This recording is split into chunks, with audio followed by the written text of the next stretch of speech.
how do you think that, because you talk about it in your book, what is the best way today for a leader to maintain their mental health?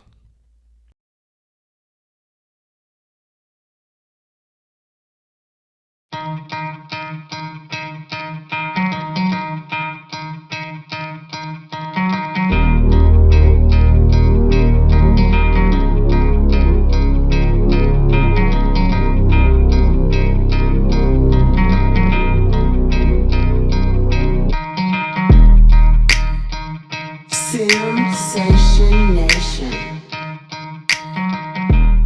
Hey, what's up, everybody? Welcome back to Sensation Nation. I'm super excited about today's episode where we're talking about one of my favorite books that I read, and I'll get into it a little bit more, but it is called Heirpower, not spelled the way that you might be thinking, but a different way. And the guest that I'm bringing on is someone that I hold near and dear to my heart, someone that I call friend. He is a great mentor. He is my educational agitator. He keeps me going and it pushes me and says, hey, where's that book that you're supposed to be writing? You know, all that good stuff. He mentors me in a lot of ways. The interesting part about this relationship that I have with this gentleman I'm about to introduce is I've actually only physically met him once. Like, we've only physically met once, but it feels like we talk all the time because 6 months can go by and we can pick up the conversation and just kind of keep it going. The reason I was able to even have interaction with this gentleman was because I, as a prior enlisted member, became an officer. And I didn't know anything about being an officer, even though I had experience in the military.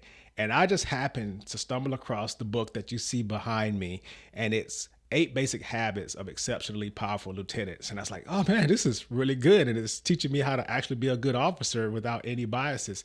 I've read the book literally in a day. I got to the end of it and I saw the contact information in there.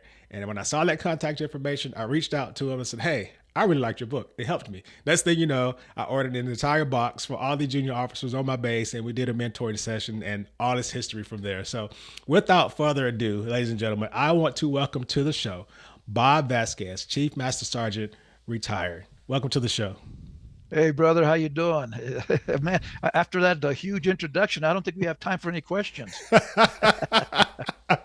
You know, I couldn't even sleep last night because I was thinking about how I wanted to make sure that I introduced you because, you know, you deserve nothing but the absolute best. And I want to make sure I give you the best. So how's it going for you? Good. You know, and I'm getting to an age where I don't even remember. This morning, after I was doing my 140th push-up, I said, "Oh crap, I got to do this podcast with the major." So you'll get there. Give it about 50 years, you'll understand, and you'll say, "Yeah, Chief knew exactly what he was talking about."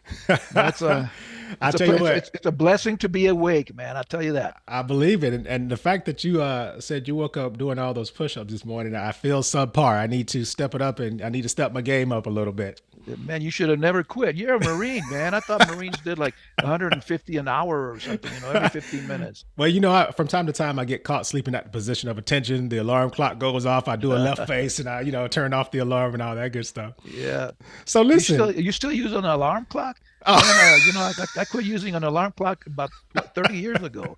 I'm up at 0300, man. No matter you just what. wake up. You just wake up naturally, huh? I just wake up. Nice. Wake up. See, that's why I have you as a mentor to help me with stuff like that. And the reason that I've done that for so long is I got to get up and make sure that my lieutenants are okay because I got to wake them up, And it used to be I just walk in and get up, but things have changed. So now you got to go bring the little biscuit and some tea. Lieutenant, come on, sir, ma'am, come on. It's time to get to wake up and oh, I don't want to do that. So it's things have changed. See, great officers are developed by great senior NCOs. And I know that you're going to talk about this a little bit. There's all types of jokes out there. You can't spell lost without LT, all that other good stuff, but I will tell you, the biggest piece of advice that I got when I commissioned was, as soon as you get to your unit, find yourself a good senior NCO and attach yourself to them. And that cannot be better advice. And so I will tell you again, thank you for being such a great mentor to me. Now, with your book, Heirpower, right? You wrote this book with a lot of information. Tell me why, first of all, why did you write this book in particular? Well, the way it happened is that uh, I was at the Air Force Academy. I started teaching there in 2022, 2002. And we had these workshops for all of our cadets. Every year, every separate year, they had a workshop that they'd have to go to. It was mandatory. And I just gotten there, and I was at the seniors, we call them firsties, their workshop. And this gentleman who was really incredibly smart and philosopher and all that stuff is talking to them about Plato and Socrates and all that Mm-hmm. kind of that stuff. And I just retired from military, from active duty after 31 years, and I'm wondering why are they, they're about to become lieutenants, and we're talking about philosophy. Mm. Why are we doing that? We should be talking to them about how to be a good leader of enlisted people, because as you know, lieutenants, if they lead anybody, is enlisted people. So literally, sir, I took a napkin. I wish I had kept the napkin because that would have been a really cool artifact. But I took a napkin and I wrote down the things that I thought were important, which are in the book. And there were seven of them. I got seven of them. Now, I'm what you might call Native American, or half of me. I'm Yaqui. And in the culture, the number four is a sacred number. So Mm. there were seven of these. And I said, man, I got to come up with the fourth one. So then that's twice, right? Four plus four is eight. And I talk about that in the book. So I came up with the eighth one later. But nonetheless, I got those ideas that literally on a little napkin, saying these are the things a lieutenant should know to be able to lead my people as enlisted people. And then I started thinking about how to get it, so that was the outline of the book. And that has been pretty popular. Now, I don't want to sound like I'm pitching anything, but I am pitching. Heirpower 2.0 I is out. know. I need to. It's You already scolded me as a I good will. senior NCO would. I need to upgrade this book that I have behind me. It's a great book, but Yeah. it needs a software upgrade or hardware upgrade because I don't have 2.0. I need to get it. Tell us about Well, it. well, and I gotta be honest with you, man. You've disappointed me twice. I got one Once more time. once you defected, you became an officer. I said, why? You could have been a chief, but no, you defected. And then when I talked to you lately, you said you don't have the new book. I I said, know. what? I How can know. that be, man? I know. So hopefully you'll fix that in the next few I days. will But absolutely. uh, but anyway, AirPower 2.0, what I did, sir, was I updated it. It's the what's in that original book is in the new book. Only there's more stories, there's more ideas. It's like the last one, habit number 8: hang on tight, find an enlisted mentor, like you just said that a lieutenant needs to do. But I got to thinking after I wrote that, and it's been what 15, 16 years since I wrote that. Where Mm. where does a lieutenant find an enlisted mentor? Mm. Now, maybe in the shop, we hope in the shop, but that doesn't always happen. And in my day, I know you're too young to know this, but as a young master sergeant, as a senior, as a first sergeant, we used to have the enlisted club. We had the officers club. Hmm. Oh Where are yeah. you going to find enlisted people? At the enlisted club. So, Lieutenant, come here, stand right here, and when you see an enlisted, a senior master sergeant, or a first sergeant or whatever that comes out of there that you think you might connect, that's where you found them. That doesn't happen anymore, as you know, sir. That's right. It's mixed up. You walk in the club. I don't do it anymore for because of uh, my heritage. Hmm. You give this engine some fire water, man, he'll start scalping people. So I don't need that stuff. But no alcohol for this engine. But anyway, so the clubs are now mixed up, and you walk in, I walk in, they all look like Sure. babies to me. Yeah. So I don't know the difference. Is that an enlisted guy? Is that an officer? Right, right, Uh, right. Now So let me ask you a real quick question because you bring about an interesting point. Because this podcast has, I hope it will have, various types of listeners and viewers, and so it may not make sense to some people. To us, we understand, right? As yeah, an officer, you could be a brand new officer, second lieutenant, O1, and the moment you walk into your organization in your unit, you're outranking a vast majority of the folks in your unit being the enlisted folks. yeah, However, you don't know much yet, right? right. So why, if I'm looking at this or I'm watching this, why would someone who has a high rank be seeking someone of a junior rank to be their mentor? I just want to make sure that we make that make sense for the people that don't understand the military. Well, I think mostly it's because of the experience. And you're right. I tell when I was at the Air Force Academy, I would tell those brand new or about to become lieutenants, when you get out there, remember that you don't know anything. That airman with 2 stripes has been in 3 or 4 years and knows a whole heck of a lot. He knows where the stuff is. She Right. knows where the stuff is. So you're not going to do anything without that person. So keep that in mind. Be humble and learn from them. And also I've been, gosh, since I wrote the book, I've often been out and done workshops with enlisted people on the Mm-hmm. book to tell them, look, take these things and help that lieutenant. Don't be expecting him or her to be looking for you, because they don't know what they're looking for. They don't know what they don't know. So you, as an enlisted person, go find them, seek them out. You can see them, they're walking around like, what the hell, and they come under your wing.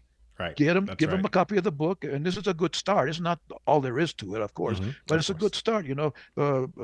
Get a haircut, Yep. boss. Okay, so Yep. let me tell you, because I'm a storyteller, so I'm gonna tell you a story. Tell some stories. Let's go.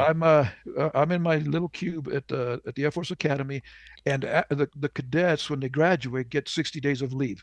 Rightfully so. You can argue with me, I'll win, but they deserve this 60 days of leave. They go off to exotic places. Sure, sure. So, and we have what they call casual lieutenants that hang out with us, come back because they're waiting for UPT or whatever. So we had one that we were waiting, and I knew him, worked with him when he was a cadet. He shows up, and it was interesting what he looked like, because he had mutton chops, the Elvis The Presley. big fat ones. Yeah. Yeah, yeah, and a big old huge mustache. And this was before they were allowed. I think Yeah, now you yeah. can do whatever. I can't Uh, grow one if I try. yeah, I know what you mean. But anyway, in a bag, and really he needed a haircut and all that stuff. So he walks in, hey, Chief, I'm back. And yeah, LT, I see you're back. And and just as I'm about to admonish him, in fact, uh, there's a master sergeant who works for us, John Grijalva. I'm about to call him to fix this because he's active duty. I'm just a retired, civilian. So anyway, as I'm about to do this, we get a call from upstairs that the 3-star, the superintendent, is on her way across the terrazzo, Oh, and we're wow. going to meet in about 5 minutes, because that's how long it would take her. So everybody muster. So let's get over there.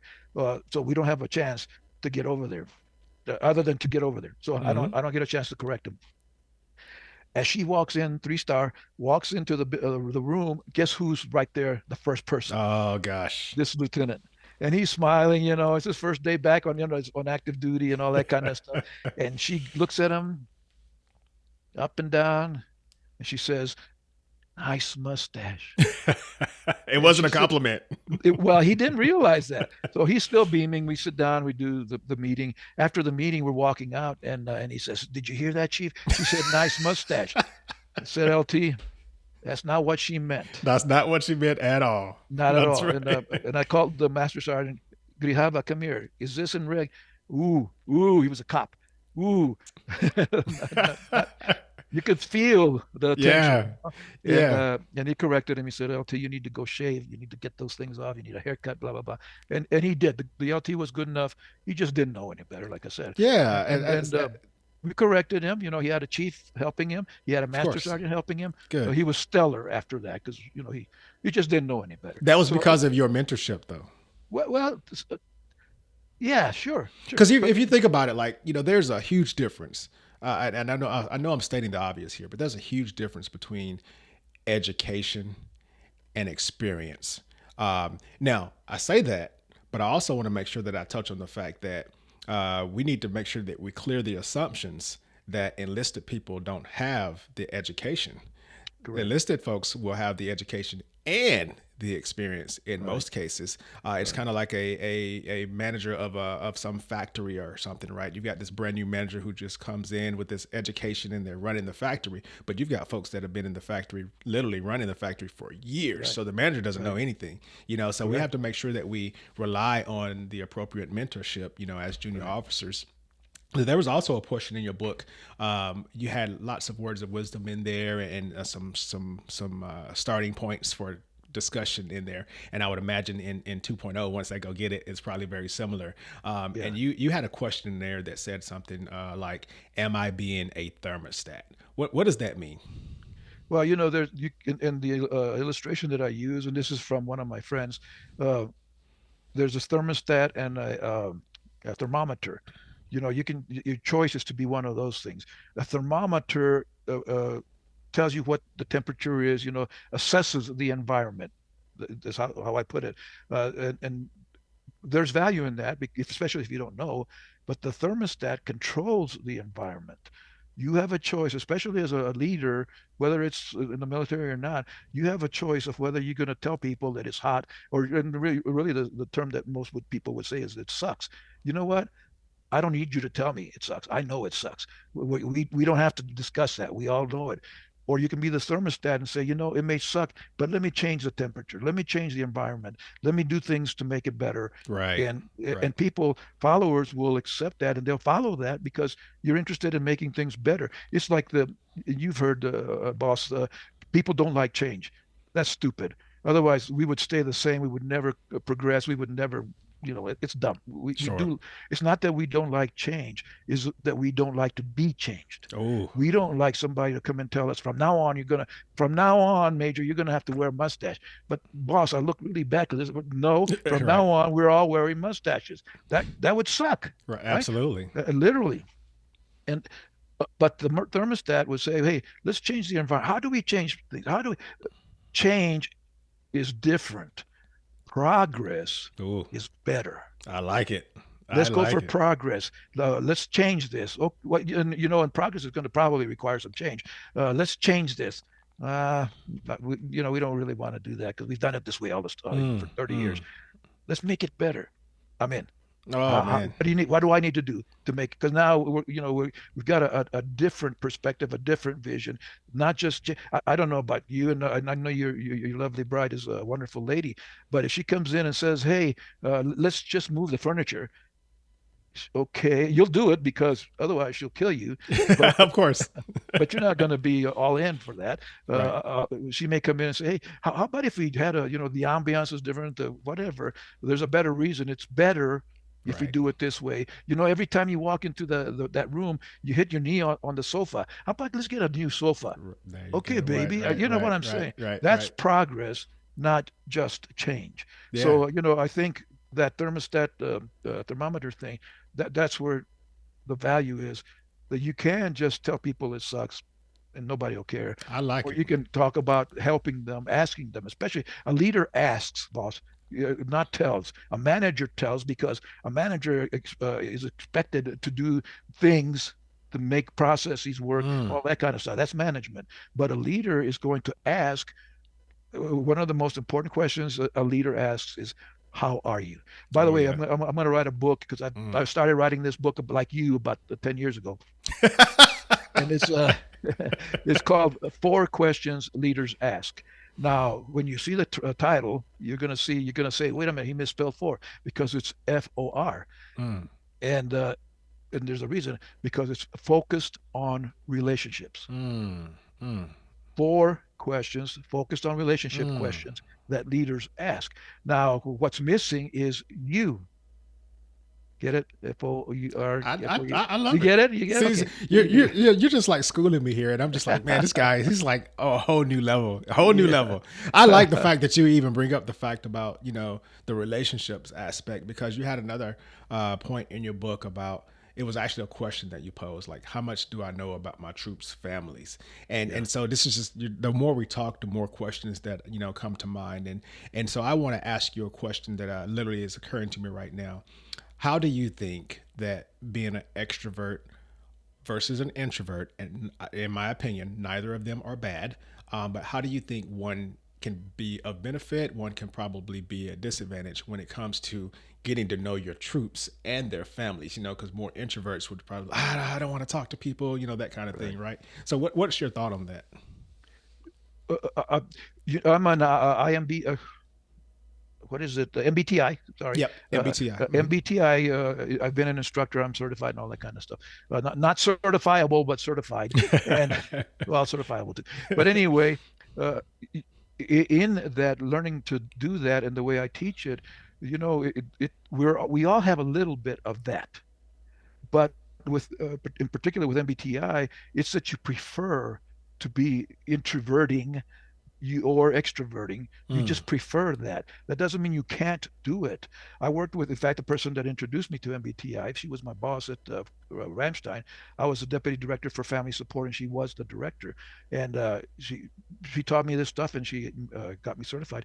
But she was a mega introvert. Mm. But when she got on stage, you couldn't tell. I know. I know. You had to I've do seen what those you had. people. Yeah, you're trained. You train yourself, if nothing else, to do it, and then you do it. It's not that you preferred that. She would go back in her office immediately after we did the presentation, because that's what she would prefer, and one-on-one and on all that kind of stuff. So, and there's value in both of that, boss. The introverts, most of the time, at least in my experience, are listening. They're paying attention. They're learning. They're like a sponge, picking up on all of this stuff. If you're a good leader, you'll find those people and then develop a relationship so that it's strong enough, trustful enough that they'll tell you what they thought, because they won't tell you just outright. The extroverts won't shut up. You got to shut them up. But they didn't learn a lot because they were talking. Right. And you can't really learn a lot when you're talking. So, but those extroverts are the ones that often are the ones that can get it done. Right. If you Right. can connect the introverts with the extroverts, let the extroverts go do it, but help the introverts teach them, because they're the ones that really have the capacity to understand more than just go do. Yeah, So that's knowing your people. You have to know your yes, people yeah, and how to utilize their skills and their talents. exactly. And with your family, I have two daughters and they're opposites. One of them is basically prefers being an extrovert. The Hmm. other one, the world could end and she wouldn't care. You know, when they were young, the worst thing. Tessa is my extrovert, and that's what I call her. But not, it's not really, all. That's not all. She's introverting sometimes. Right. But as an extrovert, when she did something and we had to punish her, the way to punish her was send her to her room. Uh, Oh no, Dad, go to your room. Oh no, the world is going to end because she's in a room by herself. right. On Right. the other Right. hand, Elise, I remember one time we punished her. Go to your room. Okay. An hour later, Deb asked, "Where's Elise?" Oh, I don't know. I sent her to her room about 3 hours ago. Well, maybe you should check on her. I go upstairs, check her. Oh, hi, Dad. She's doing Barbie. She doesn't care. Perfectly fine. Yeah, yeah. Punish me some more. It's, That's awesome. Hey, but listen. the So, thing is, balance. That's the key, boss. Balance. yeah. Balance. And that doesn't mean 50-50. It's going to change constantly. Well, sometimes I need that introverting person, the one that's listening all the time. Yep. Sometimes I need the extroverting person. Sometimes I need them both.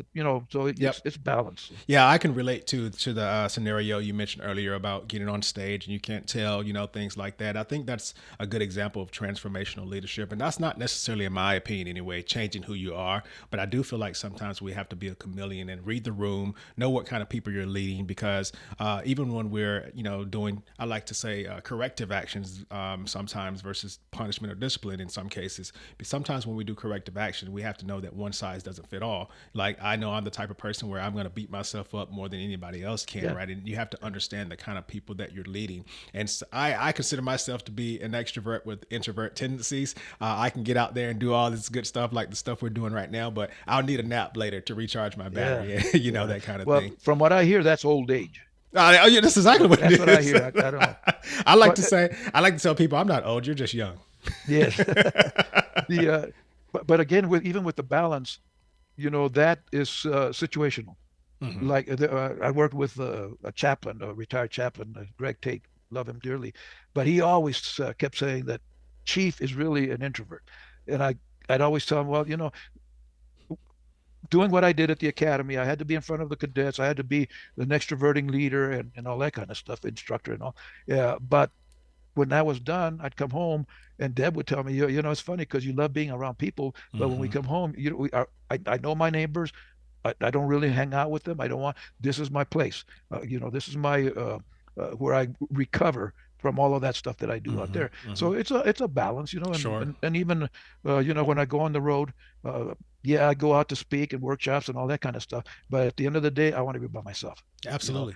People invite you, hey, let's go have drinks. No, I don't drink. You don't want me scalping you people. But the number two, I just want to be by myself so that I can regain what I gave, I hear you. so Now, replenish it. it's interesting too to hear, your perspective on things, and because of, I'll say, because of your wisdom and your experience, not your age. Thank But you. Because I things can still change. kick your butt. I've said that before. I believe that actually.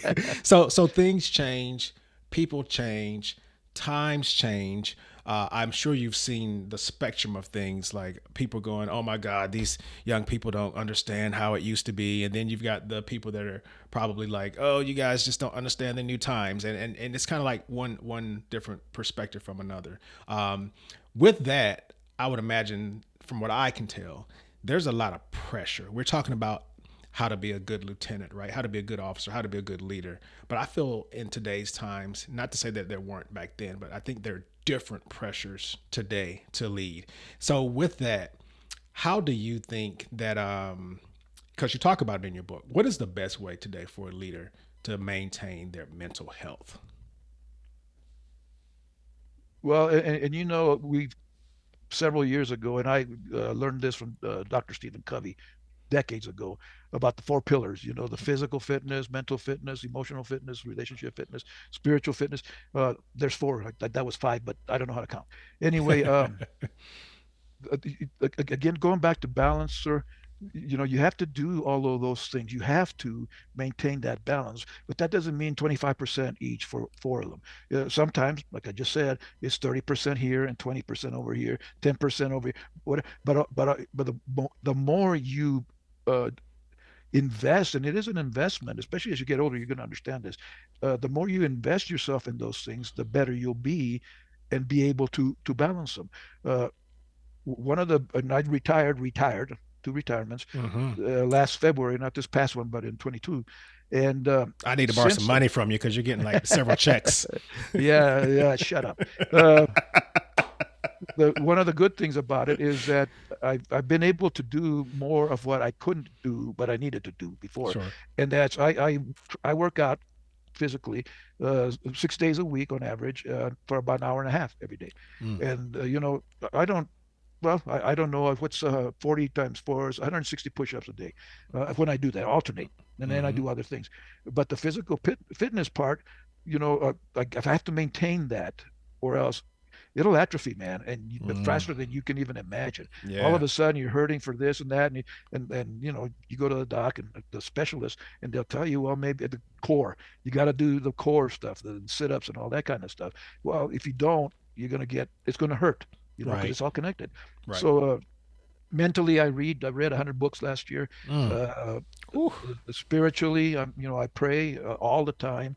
Relationships. Now, unfortunately, we're going to blame COVID for it, but I'm not on the road as much as I like. Anybody who's listening would like to invite me to speak. I'm available and affordable, and we can work things out. But I do get back up to the academy and see the youngsters every once in a while, and we do a lot of podcasting and a lot of zooming and all that kind of stuff. So, Yeah. but all those four things, those four areas, you need to maintain them. But the sooner you start doing it, the sooner you'll develop a habit. Remember back then, eight Hmm. basic habits. Habits. Yep. If it's habitual, and I'm not justing. I'm up at 300. Now I go to bed at 9, but 6 hours is it. I can't if I sleep more than 6 hours. 6 hours and 1 minute, my back kills me. I see. Can't do it. I got and I automatic. I don't use an alarm clock. I'm up at You just zero stay. three You're hundred. just staying active. You got to stay active because, Yeah, as with anything, if you don't use it, you'll lose it. Now, yeah. you're obviously using your brain. You're just filled with knowledge, which is why I'm happy we're able to share it here with everybody that's listening and watching. So you mentioned you read 100 books last year, which is absolutely insane. So let me ask you this: how many books have you written, and how long have you been writing? Well, I don't remember what it. That was supposedly my first. That was my first book published. The first book I ever wrote was called "So You Want to Be the Chief," Hmm. and it's an interesting thing because I wrote that. I sent it to AU Press to see if they would publish it, and they said, "Nah, not good enough, whatever." And that's fine. I'm not dissing them. And then that book, I sent the manuscript to General Stephen Lorenz. I don't know if you remember him. He I do. was a AU commander at the time, three star, And I had worked for him before when he was a colonel and a wing commander, and I was his command chief. That's what they call it now, senior enlisted advisor. And I was part time. But anyway, we had a relationship. It's funny how it happened. So, and really, who the person who guided me toward that was Fogelman, because he's got an introduction. General Fogelman, who I think was the best chief of staff we ever had. But Mm. anyway, and there's a story there. But anyway, he encourages me, send it to Lorenz. So I do. And this is like November that I sent it to him. And then I go on vacation December. Civilians call it vacation, otherwise known as leave. But I go off and then I come back to my office and my phone is like the little light is going crazy and it's maxed out with messages. So I go to the first one and the message says, Chief, this is Lorenz. We're publishing your book. Click. Oh, wow. Wow. Okay, okay, well, that's Lorenz, man. If you know Lorenz, that's the way he's not, he's pretty direct and he got it. That's it. Wow. And all the rest of the messages were messages from colonels saying Lorenz said, blah blah blah. So I'm working, so all these colonels are making it happen because Lorenz said to make it happen. So it did, Wow. it did. Wow. Whenever, and I can't remember 2005, I think 2006 is when we published that finally. But I had written "So You Want to Be the Chief" prior, and it just kind of died until my number one protege, Chief Master Sergeant, now retired, Jose Lugo Santiago, calls me up. You know, we're talking, and he says, that book should be published and blah blah blah. I said, yeah, but whatever. And he says, okay, I'll get back to you. So he started a company, WAJ Way Books, public publishing, Way Books Press is the name of the company, so that he could publish my books. Nice. Said, hey, Wow. hold my beer and watch this. Oh my So, gosh. so that was the first book that Waybook Press published. So You Want to Be the Chief. So, like I said, I wrote that before, but it didn't get published until this one, until after Airpower. So, I, I, I guess 2003 is when I started writing, and I've got right now on Amazon there are 13 books available. Wow. You can just search for my, Vasquez, Bob Vasquez, and you find them. And I've got two more that are coming out within the next couple of months. And my goal was, and it usually is four, like I said, it's sacred. So I plan to do another one so that I'll have four for this year, maybe more, depending on if I can find time and Oh my gosh. inspiration and all that kind of stuff. So Oh man. the Well, next one is coming out now. This one you're going to dig, I think. This is called War Stories. Now I have a book called War Stories already. uh, Wisdom acquired randomly. I think that's how we gain wisdom randomly. We don't go out looking for wisdom. I want to be wise now. That doesn't right, right, happen. right, You right. just learn, experience, knowledge, and all that kind of stuff. But anyway, so the book that I hope will be out in May is called War Stories: Wisdom Acquired Randomly. What I learned at the Air Force Academy without ever graduating. Woo. So these Woo. are stories, because I'm a storyteller. These are stories of things that happened. We met there at the NCLS, all the things on the terrazzo, just stories that taught me a lesson of some sort. The one that I just finished, or I just edited this morning, was pretty powerful, I think. And it has to do with Chad Hennings. You may remember Yeah, Chad yeah. Hennings, 2008 graduate, I Yep. think. I can't remember. Went on to fly A-10s Mm-hmm. Yep. in combat. I mean, this is a real warrior. And then he won 3 Super Bowls with Yep. the America's team, man. Yep. I'm Yep. I talking know. about I the know. team I that know. look at this. Look at this. Okay. I know. I know. America's team, the Cowboys. Incredible man. And he is an incredible man, leader of character, truly. Mm-hmm. So one day I'm going on the terrazzo and I see one of my favorite cadets, Gilberto Perez, who reminded me so much of my brother. Still does. He reminds me so much and I love him dearly. But anyway, we get to talking, and he asked me how am I doing, and I said, I'm not so good, man. He said, what can I do for you? He says, and I tell him, my brother Rick is dying. He's got cancer, and Mm. he's not good, and he's not good. I'm not good. It's just Mm. and he has a brother who he loves dearly, so he understood. And I told him, we got to talking about the Cowboys and all that, and he said, "Oh, really? Chad Hennings is a graduate, and he's a cowboy, or was a cowboy, 3 Super Bowls. Yeah, yeah, okay." And he said, "I know him personally, Chief. How about I call him and ask him to call your brother?" Oh man, you can imagine. You can imagine what I felt like. I know. Sure, sure, and maybe okay, whatever. And then we go up. Well, and I used to call Rick every Saturday morning. So I call Rick this next Saturday morning. He's just pinging, "Hey, Bob, you're not going to believe who called me. Chad Hennings? How do you know? I just guessed, Rick. Just uh, I actually got to see him speak when I came to Colorado. He's actually an yeah, amazing leader. And you have great man. you were gracious enough to invite me on your podcast a couple of years ago. Can you tell us about your podcast? Now I have five of them, I think, something like that. The one that are really podcasts like this, interviews. One of them is called Clock: Creating Leaders of Character, and this is with a young person who I met at NCLS at the Air Force Academy.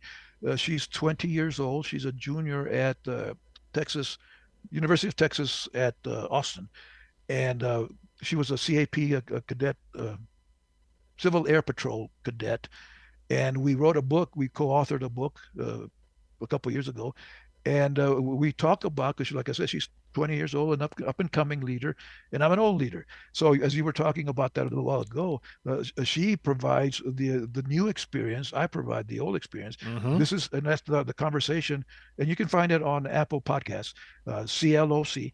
And we talk about how it is. We've been talking about values a lot. Where do you get your values? Well, Mm. the way I got my values may be different than how she got her values. So she represents the youngsters, and I represent the I old love folks. that. I So like that. we get we have that one going on, and then the other one is called Leaders and Futures, which is Lugo, my number one protege, who is now my publisher and all, and we talk about all kinds of things, how to be a leader. And he's got a PhD, so he's really smart. Mm. But I smack him every once in a while. Tell him, be respectful. I bet you. Experience, Yes, right. experience. That's right.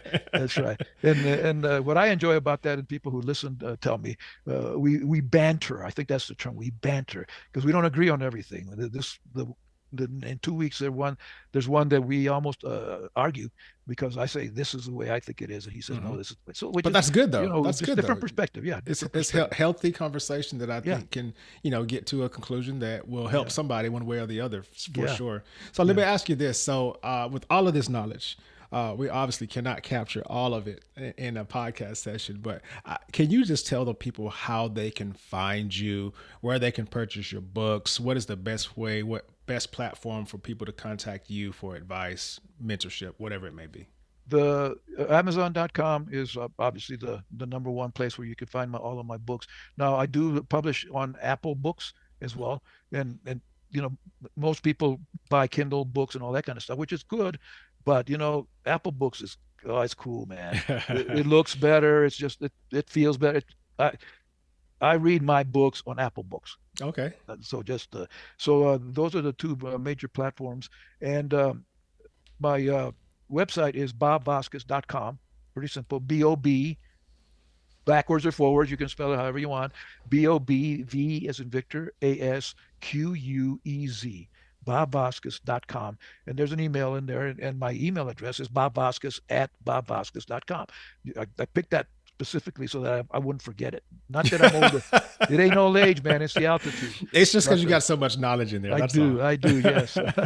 I'll make But sure I drop that contact info in the show notes yeah, for folks to reach out to you as well. yes, yeah. And I'm, uh, like I say, I enjoy doing workshops, seminars, talks, whatever you want. Hmm. I enjoy doing that. I'm still available to travel, but and with the technology, we can do this. Yeah, yesterday, I think I did 3 Zooms with people. I don't even know where they're at.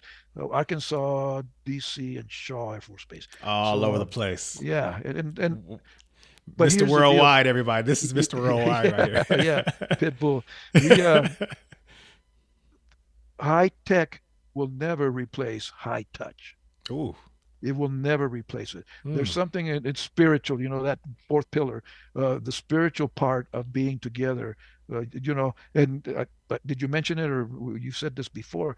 We haven't seen each other in, I don't know, It's been a 10, while. 15 years. It's Yeah, been a it's been long a time. while. Yeah, But and I can still remember, I can still feel the spirit we had together, just absolutely. being there in Arnold Hall, just Yep. being with each other. Yep. So there, you can't substitute for that. So and especially for young leaders, because we think we can do it via electronics. Right. No, there's a difference. Can't leave behind the desk. You got to get No, up. You got to go no, talk to you people. can't. Yeah, you can't listen unless you're there.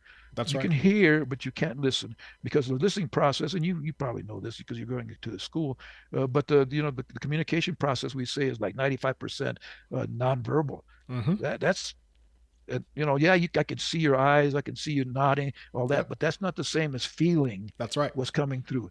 That's right. So for a young leader, a new leader, or no leader, if you don't do that, do it because you're going to get a different. If you're really no kidding open to feeling that, Mm-hmm. and that's how you really listen is to the feeling as well as for the words.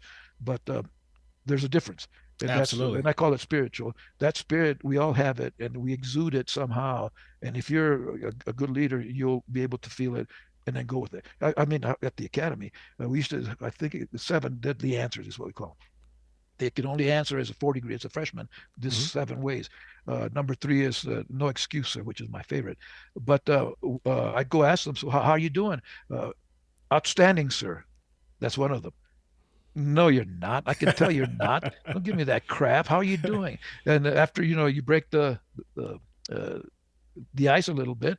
Well, let me tell you. Okay, Yeah. Yeah. now Yeah. this is what I want to know. My We mom like we said like that. to do that too. And at one of the churches we went in, we were Yeah, attending. It used to be like, "How are you doing?" And they were like, "I'm fine." Like, no, how are you really doing? That's when you yeah, really get the truth. Now, yeah, listen, yeah. Chief, I appreciate your time, but I can't let you go yet because I've got to take you through my fast round of 10 fun questions. I always like to end on a fun note, and it's called "What's Your Preference?" And you just tell me the first thing that comes to your mind. All right, and so in this first question, I want you to think in terms of stuff like pineapple, for example. When it comes to pizza, do you prefer fruit or no fruit? Pineapple is not a fruit. Oh, uh-oh. I don't think. Now, It should now you're be. gonna have to go do a Google. Now I got Um, to. Now, okay, I've been with my lovely bride of 45 wonderful and fulfilling years for Mm, 45 years. mm. She likes pineapple, and so uh, I don't care what anybody says. Pineapple belongs on pizza because Oh, she says so. I don't even eat it. you have to go by that. Exactly. Number two, basketball. I don't know how much of a basketball fan you are, but if you were, Michael Jordan or LeBron, who's the greatest player? Oh, Michael Jordan, way. LeBron plays well, but Michael Jordan is, I think, a great person of character, and it has nothing to do that. Deb, my wonderful, lovely bride of 45 wonderful and fulfilling years, is from Charlotte. I'm starting to see a trend here. All right, so Let me you go. are Let me get her in here. Maybe you should ask her. so books. You've written a lot. You've read a lot. When it comes to books, do you prefer audio or paperback? I don't do audio at all. Okay. Because now one of the things that people have suggested is with especially Heirpower that I should do an audio book because I guess the trend is you guys, you youngsters, will listen to it while you're driving. While you're running, Or- driving, yeah, I would like to hear your voice when I'm taking when I'm doing a 5K. yeah. Well, and that's what people tell me. So I may do that, but that's a lot of work, by the way. Yeah, I If you don't know. know. I know. And but anyway, you're already distracted enough driving. You don't need me. You're going to be laughing at me, wondering and stuff about me, envisioning this ruggedly handsome chief. So, but so I don't do. I can't do that. I can't try. I'm not a very good. I hope I'm a good listener, but not to words. I'd rather listen to gestures and the nonverbals. I So, got you. but I always and I do have a huge library of actual books. But nowadays, like I say, it's a lot more convenient to have a Kindle, and it's actually an iPad that I can, and I with the Kindle version, you can highlight, and I do this. If you want me to put you on my list, I can do that. But I highlight the books that I read, and then I send those to a group, uh, Nice. so they can, they may not have time to read the whole book, but at least they got the highlights and they can learn from that. Okay. So, um, Well, next question, number 4. You've already told me how much of a physical stud you are, but when it comes to the gym, you prefer leg day or arm day? I'm grateful that I have both. We do the Wounded Warrior thing up here at the academy every 2 or 3 years, whenever the cycle hits, Hmm. and it's funny because the creator has a plan that's perfect, And it seems like when that happens, people I see on Facebook, on social media, people complaining about leg day. And I tell them, I'll meet you at the academy and let me show you someone who does not have legs. Me, I'm one of them. Yeah. Yeah. Well, no, I No, got. no, but you have legs, Oh, but I'm not you mean no legs? Oh, kill for okay. real, I got you. I got because you. when you appreciate leg day Ah, when you see someone who doesn't have legs. I see. I I'm see. glad, and sir, that again, I think I mentioned it earlier. As you get older, you have to. It takes more work to Yeah, maintain this, yeah, this yeah. vessel, Absolutely. and I sometimes like a couple of days ago, I hated it. Yeah, I hated it, but I yeah. thought if I don't do this, and I have some neuropathy going on, so if I don't do that, if I don't exercise Yep. the whatever it is, the muscles, then I'll pay the price. I And hear it. Yeah, yeah. and I said it a while ago. If you make it a habit now that you do it, and you just enjoy it, that's better than That's forcing right. it when you're 75 years old. If you stay ready, you never have to get ready. I like Exactly, that. I like exactly. that. So this next question, I'm gonna skip because you already gave me an answer, and I respect that answer. But it was about libations. Do you prefer a cocktail or wine? I already know the answer is neither, and so I love that. Number six, communication, text or phone call. Zoom. Zoom. Oh, At least oh, with Zoom, I can see, yeah, yeah, yeah, the yeah. person. So there's a little bit more intimacy that way. But text is and I do enjoy the voice because you can listen and understand more through the voice even though you don't see the face. Right. But texting sometimes you just got to text, especially like with you guys. It's convenient, it's easy. You can go back to it anytime or answer anytime because it's like my sister. Sometimes she calls me, and the last 3 days, I think we called each other about 6 or 7 times because we couldn't reach each other. I finally said, just text me because I can reply to that anytime, but otherwise we're just playing phone tag. That's So right. That's right. I don't have a real preference, but they have their own value. Okay. All right. Travel. I know you haven't been traveling as much with COVID or whatnot, but when you at your highest with traveling, do you prefer a road trip or do you prefer to take a flight? Again, this depends. I enjoy driving, and I drive down to New Mexico. That's about 670 some miles to see my mom 2 or 3 times a year, and I enjoy that because and I don't. Sometimes people ask me, does Deb go with you? I say, well, sometimes she does. Well, who drives? Well, I drive halfway. She drives the whole way. Uh, I don't, I crank it up, man. I get my sounds, I crank them up, and there's nobody telling me to turn it down. You know what I'm saying? So at 9 hours of that, I can dig it. I hear Not all you. the time, not all the time, I but hear you. and then sometimes, somebody invites me to fly out to DC. I'm going out to DC in October, I think, to speak at the Hispanic Heritage luncheon, dinner, whatever it is. So Nice. Well, the only guess way to what? get there is to fly. I'm moving to December to DC in September, so we'll have to make sure we I'll see connect. you there. Yeah. Okay. So, attire. Question number eight: t-shirt or polo? I always prefer a t-shirt. It's more Oh, comfortable. more But comfortable. but then, again, being respectful. Like today, I wouldn't be wearing this. I'd be wearing something less. I had to Uh, represent the Air Force for you, knowing that Indeed, I was representing. It's going to be interviewing indeed, the greatness. yeah. Now, heroes aside from yourself, of course. Do you prefer Superman or Iron Man? I don't even know who Iron Man is. Superman, it is then. I guess, yeah. No, I tell you what, my superhero is Jesus. Oh, I So love it. okay, I we don't love want it. to. I know we don't want to proselytize, but that's if I can ever. I'm going to write a book one day called "Being Jesus." Well, Mm, and I have a pastor, a friend of mine, that say he's going to help me with it, guide me in the right direction. mm, But there's a story that goes with it. But and people think when they hear the title, they say that's sacrilege. You can't be Jesus. mm, And I say, well, the only thing that Jesus taught us was love. mm, And mm, the Pharisees in the Bible, it says the Pharisees asked him, what's the most important commandment? He said, love God and love each other. mm. I What love else it. is there? What else I is there? love it. So I think there's a moment in our lives, many moments in our lives where we can be that. We can I be hear you. love or hate. And boss, there's so much hate in this world. Of course. Oh, it's so Yeah. sad and it's sickening. I see the stories about kids getting killed and the parents killing them. And, Mm, you know, I, even animals, uh, Right. pets. It's like, Right. why? We should be consider that we're blessed Of in course. having this, and every, I got two puppies. One of them's a puppy, the other one's 2.5 years old, and sometimes we get pissed off at the puppy, but she's 10 months old. She doesn't know any better.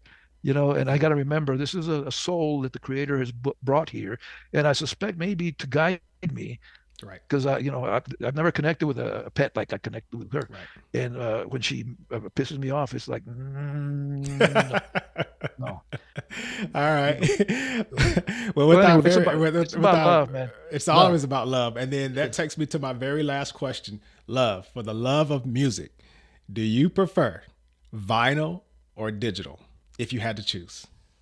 Well, vinyl is much it's smoother, it's sweeter. It's Mm-hmm. um, and I'm a musician by trade, so I produce plenty of Yep. recordings. Yep. The digital part is efficient, because especially in editing, you can do that a lot easier. I do that a lot, uh, with the digital, Mm-hmm. but it's not. But it doesn't feel the same. It doesn't sound the same Right. Right. as vinyl. Vinyl is a pain in the butt to produce.